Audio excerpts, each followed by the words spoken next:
Good day, everyone. My name is Nadeen Matthews Blair, and I'm really excited to be celebrating International Day for Universal Access to Information with you.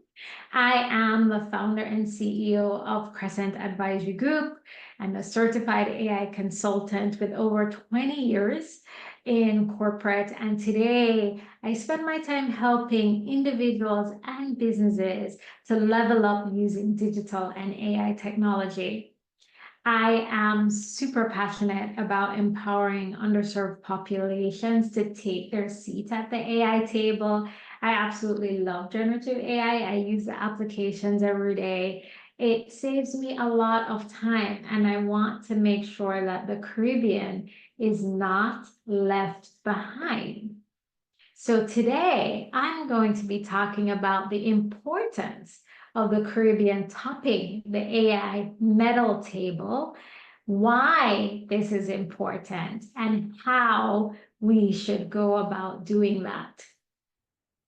I want to start the conversation by sharing a recent experience I had in Las Vegas with an AI-powered robot. What is your name, my friend? Hi, my name is Nadeen. I'm from Kingston, Jamaica. You are from Kingston, Jamaica. Excellent. Welcome to Las Vegas. Do you speak other languages besides English? You would like to know I speak other languages besides English. Yes. Currently, I am only programmed to communicate in American English. However, I run on adaptive learning. I can learn simple words or phrases in other languages. I have learned several human greetings in other languages, such as hola, aloha, bonjour, privyet, namaste, shalom, ni hao, konnichiwa, guten tag, howdy.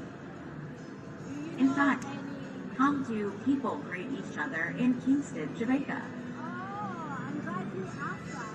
So we say wagwan. Wagwa, Wagwan. wagwan, Yes! That's so good. wagwan. Yes. So Excellent. nice job. So now you know another one. Yes, I will store this in my database that wagwan is how you greet a human in Kingston, Jamaica. Thank you. So nice to meet you. Thank you for teaching me. You're welcome. Absolutely love this experience because it underscores the problem that we have in the Caribbean in terms of underrepresentation in the data. Our dialects and languages are clearly not represented. But it also underscores the opportunity because AI technology is adaptive in terms of learning and it can be taught. And so if we are intentional, we do have the opportunity to be better represented. I'd love to share another example. My daughter and I were using Perplexity for a homework project that she was doing, and I love Perplexity. It's one of my favorite tools because it actually gives sources when you do searches. And the prompt was around finding examples of real life heroes.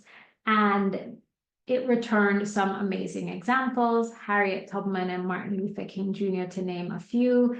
No one is going to argue there. But I'd love a future where there are Caribbean heroes that are returned coming out of a prompt like this because we are much better represented in the data.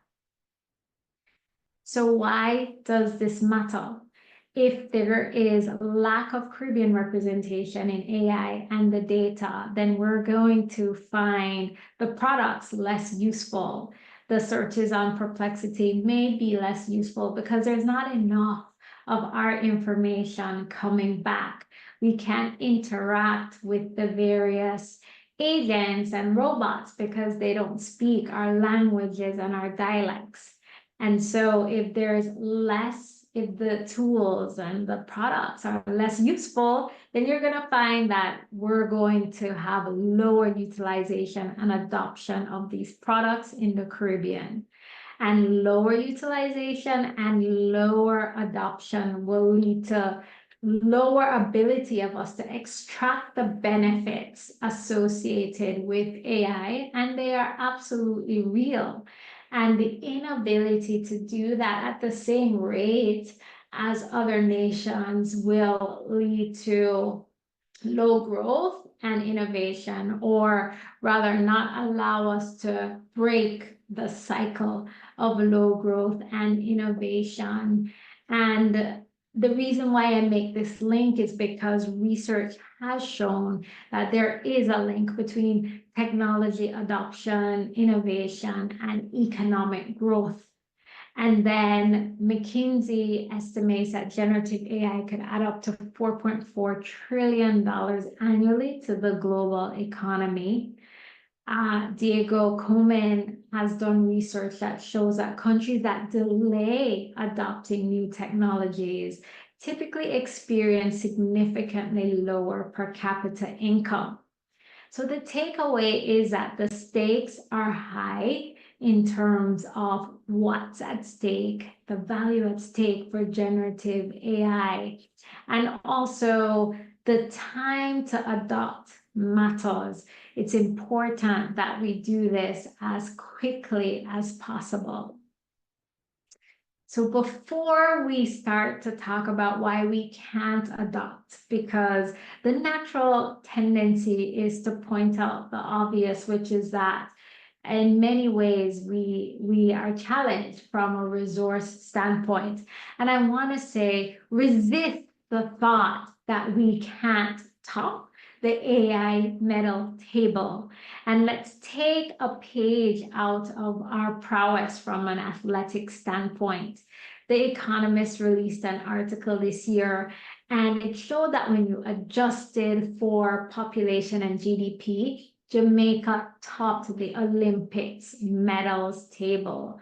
We have Shelly-Ann Fraser-Price and Usain Bolt that were represented in ESPN's top 100 athletes of the century. And of course, in this summer's Olympics, we have Julian Alfred and Thea Lafon representing the Caribbean so well and taking home gold medals. So I want to also highlight that notwithstanding our amazing Olympic record as a region, there was an Olympic AI agenda launched this year, and the working committee did not have any Caribbean representation. And I really hope that's something that can be rectified in the future, or else we risk compounding the underrepresentation and the bias. But the point is clear that we can do amazing things, notwithstanding resource challenges. So the question becomes, what can we learn? And there are a few things that we can learn from the athletic side. There is a strong cultural emphasis around athletics. Obviously, it's introduced at a young age. Everybody participates. My 3-year-old participated in sports day, which some may think is very crazy. There are institutional frameworks for celebrating success. Sports day, boys and girls champs. Over the last decade or so, we have benefited from world-class coaching. And of course, there is very strong community and national support and role models in athletics. What can we borrow from that and take that into the AI side? There is an opportunity to start AI literacy at a young age before it gets to the point like we see in mathematics where a person say, this is too hard. If we introduce at a very young age, the literacy will take hold in a much more impactful way. There is also an opportunity for an institutional framework for encouraging participation and celebrating success. What will become the boys and girls champs of AI? How do we create competitions and ways of driving that competitive spirit and celebrating success. So this is something that we want to be a part of as a region. While we do that, it's also really important to push for representation in the data and at the decision-making table. So where we recognize that there are gaps, like with the Olympic AI Working Committee, we identify those and seek to close those.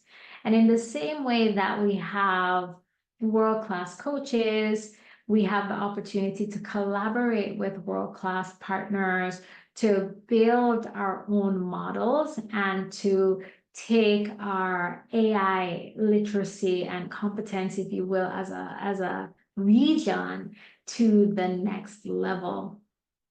So I fundamentally believe that we have a tremendous opportunity and there is a lot at stake. As I mentioned, I want to close by commending UNESCO for championing AI inclusivity and the Broadcast Commission of Jamaica for leading the Caribbean AI initiative.